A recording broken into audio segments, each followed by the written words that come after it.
এইটো কাৰ্বি আংলং লেন হয়, এইটো ট্ৰাইবেল লেন নহয়, কাৰ্বি আংলং লেন হয়। আপোনালোকৰ বড়োলেণ্ড আপোনালোকৰ জাগাত আছে।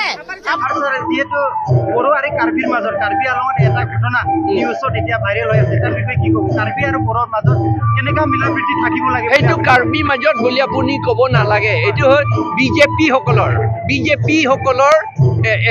ৱৰ্কাৰ, বিজেপি ৱৰ্কাৰ্ছসকলেহে কাৰ্বি হয়, তেওঁলোকে বিজেপি ৱৰ্কাৰ্ছ হয়। তেওঁলোকে তাত এই ইলেকশ্যন আহিব, সেইকাৰণে তাত আকৌ বড়ো আৰু কাৰ্বি আৰু কুকি আৰু কাৰ্বি, ৰেংমা আৰু কাৰ্বি কাজিয়া লগাবলৈকে খুব চেষ্টা কৰি আছে। আপোনাৰ পৰা কি অনুৰোধ থাকিব?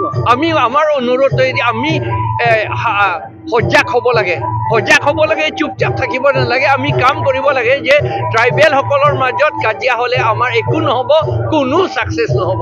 আমি সকলোৱে ইউনাইটেড হ'ব লাগে বুলিয়ে ক'ব লাগে।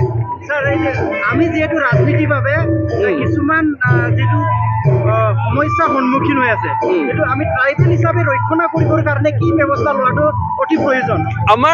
মই জানো, এইটো মাই ষ্ট্ৰং বিলিফ। আমাৰ north east, not only Assam, বাৰু আমি আছামৰ কথাটো আগতে চিন্তা কৰি লওঁ। আছামত যিমান ট্ৰাইবেল মানুহ আছে সকলোৱে ইউনাইটেড হ'ব লাগে এইটো। কিন্তু এতিয়া আমাৰ মাজতে বা অন্য মানুহবিলাকে গভৰ্ণমেণ্ট এজেঞ্চিসকলে ইগনাইট কৰি দিয়ে, আমাৰ মাজত কাজিয়া কৰিবলৈ দিয়ে। কোকৰাঝাৰত আদিবাসী আৰু বড়ো কোনে কাজিয়া কৰাইছে?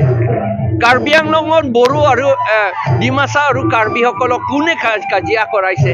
এইবিলাক যদি চালে দেখিব এইটো গভৰ্ণমেণ্ট হাত আছে, গভৰ্ণমেণ্ট সকলৰ হাত আছে এইটো আমাক কাজিয়া কৰিবলৈ। আমি গভৰ্ণমেণ্ট চিফ মিনিষ্টাৰক আমি বিচাৰিছিলোঁ, এই যিমান কাজিয়া হৈছিল সেইবিলাক কিমান ৰায়ত হৈছে, এনকুৱাৰী কমিশ্যন তেওঁলোকে সদায় বনায় কাজিয়া কৰাৰ পাছত। সেই এনকুৱাৰী কমিশ্যন আমাক দিব লাগে বুলি কৈছিলোঁ। যদি আমাক নিদিয়ে তেতিয়াহ'লে এছেম্বলিত তেওঁলোকে প্লিজ কৰিব লাগে বুলি আকৌ আমি কৈছিলোঁ। কিন্তু এতিয়ালৈকে ৰিপৰ্টটো, এই এনকুৱাৰী ৰিপৰ্ট আমাক নিদিয়ে আৰু এছেম্বলিতো এইটো প্লেচ নকৰে। তাৰমানে গভৰ্ণমেণ্টৰ কিবা হাত আছে তাত।